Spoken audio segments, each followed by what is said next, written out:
The Cybrarian presents The Fire of Asshurbanipal by Robert E. Howard. Part of the Cthulhu mythos.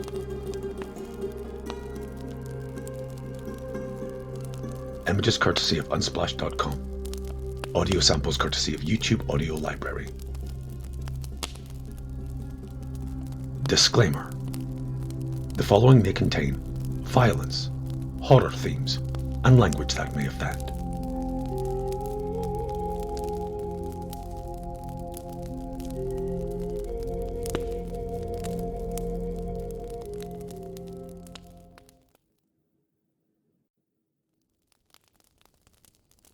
The tale of a silent, dead sea of black, stones set in the drifting sands of the desert, and of a flaming gem clutched in the bony fingers of a skeleton on an ancient throne.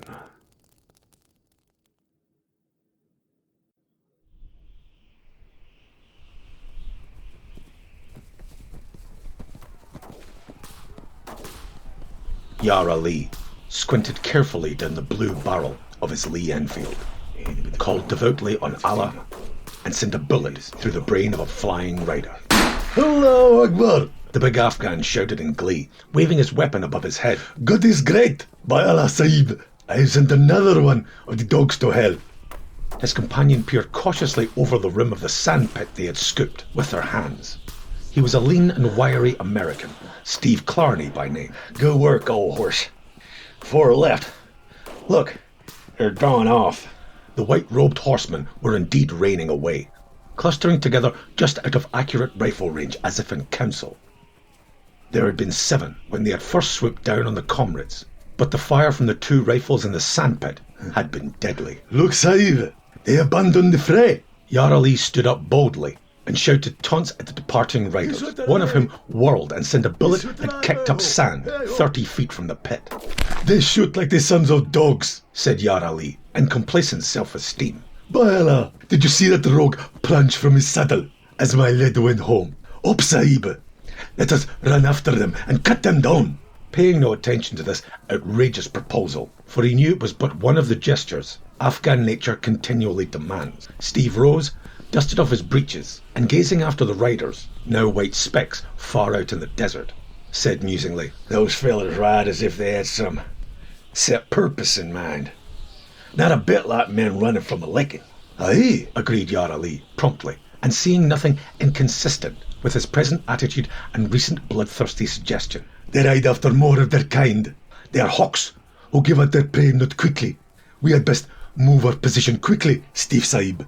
They will come back. Maybe in a few hours, maybe in a few days. It all depends on how far away lies the oasis of their tribe. But they will be back. We have guns and lives.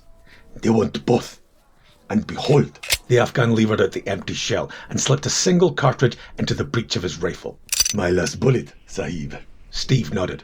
"I got 3 left." The riders, whom their bullets had knocked from the saddle, had been looted by their own comrades. No use searching the bodies which lay in the sand for ammunition. Steve lifted his canteen and shook it. Not much water remained. He knew that Yara Lee had only little more than he, though the big Afridi, bred in a barren land, had used and needed less water than did the American. Although the latter, judged from a white man's standard, was hard and tough as a wolf. As Steve unscrewed the canteen cap and drank, very sparingly, he mentally reviewed the chain of events that had led them to their present position.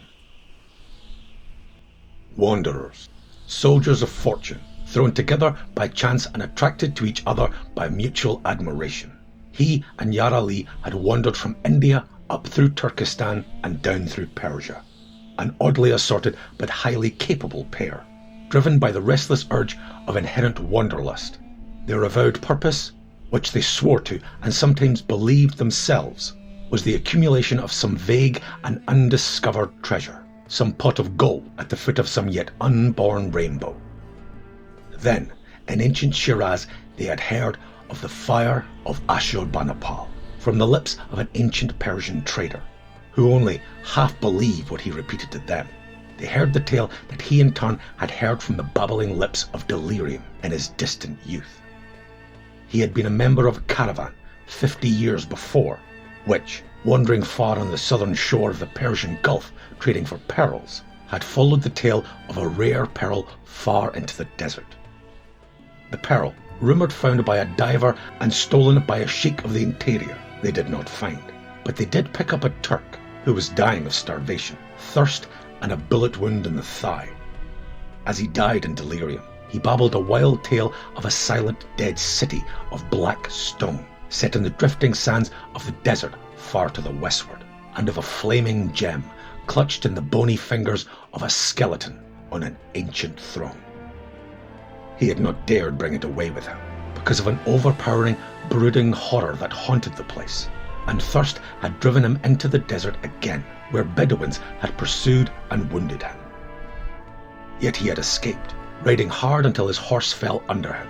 He died without telling how he had reached the mythical city in the first place, but the old trader thought he must have come from the northwest, a deserter from the Turkish army, making a desperate attempt to reach the Gulf. The men of the caravan had made no attempt to plunge still further into the desert in search of the city, for, said the old trader, they believed it to be the ancient city of evil spoken of in the Necronomicon of the mad Arab Al-Hazred, the city of the dead on which an ancient curse rested. Legends named it vaguely. The Arabs called it Beli del Jinn, the city of devils, and the Turks Karasher, the Black City. And the gem was that ancient and accursed jewel belonging to a king of long ago, whom the Grecians called Sardanapalus, and the Semitic peoples Asshurbanipal.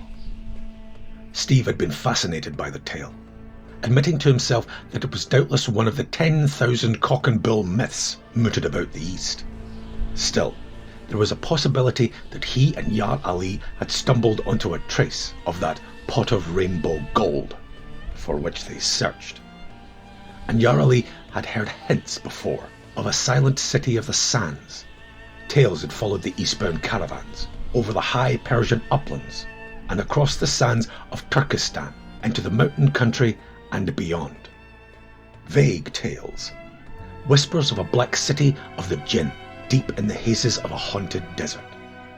So, following the trail of the legend, the companions had come from Shiraz to a village on the Arabian shore of the Persian Gulf, and there had heard more from an old man who had been a pearl diver in his youth. The loquacity of age was on him, and he told the tales repeated to him by wandering tribesmen who had them in turn from the wild nomads of the deep interior. And again, Steve and Yar Ali heard of the still black city, with giant beasts carved of stone, and the skeleton sultan who held the blazing gem. And so, mentally swearing at himself for a fool, Steve had made the plunge, and Yar Ali, secure in the knowledge that all things lay on the lap of Allah, had come with him. Their scanty supply of money had been just sufficient to provide riding camels and provisions for a bold flying invasion of the unknown. Their only chart had been the vague rumours that placed the supposed location of Karasher. There had been days of hard travel, pushing the beasts and conserving water and food. Then, deep in the desert they invaded, they had encountered a blinding sand wind, in which they had lost the camels. After that came long miles of staggering through the sands, battered by a flaming sun, subsisting on rapidly dwindling water from their canteens, and food Yar Ali had in a pouch. No thought of finding the mythical city now. They pushed on blindly, in hope of stumbling upon a spring. They knew that behind them no oases lay within a distance they could hope to cover on foot.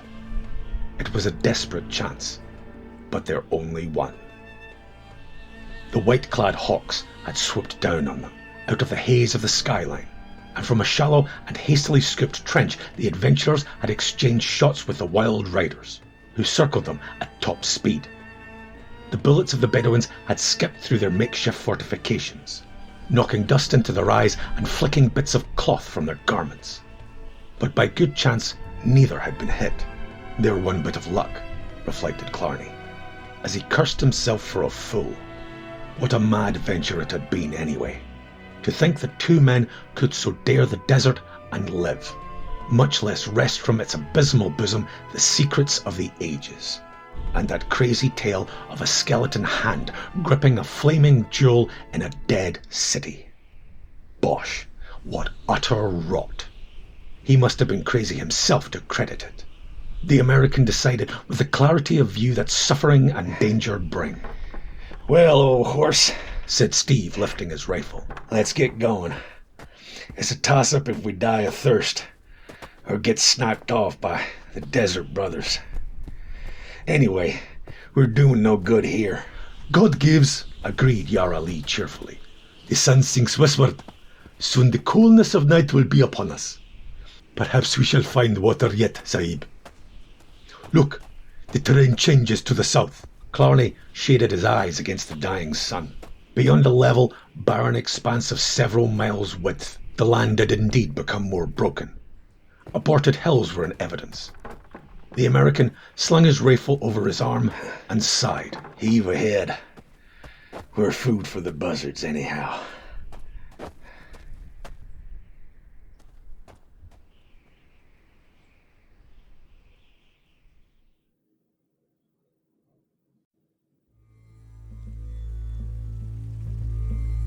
Thank you for listening. This has been a Cybrarian production of The Fire of Asshurbanipal by Robert E. Howard. For updates, follow Vane Studios on Facebook, Twitter, and Instagram. Images courtesy of Unsplash.com. Audio samples courtesy of YouTube Audio Library. You can find our stories on Bandcamp to download and keep ad-free. Please like, comment, share, subscribe, and hit the notification bell of the Cybrarian YouTube channel. And if you're feeling generous, buy us a coffee to support our work.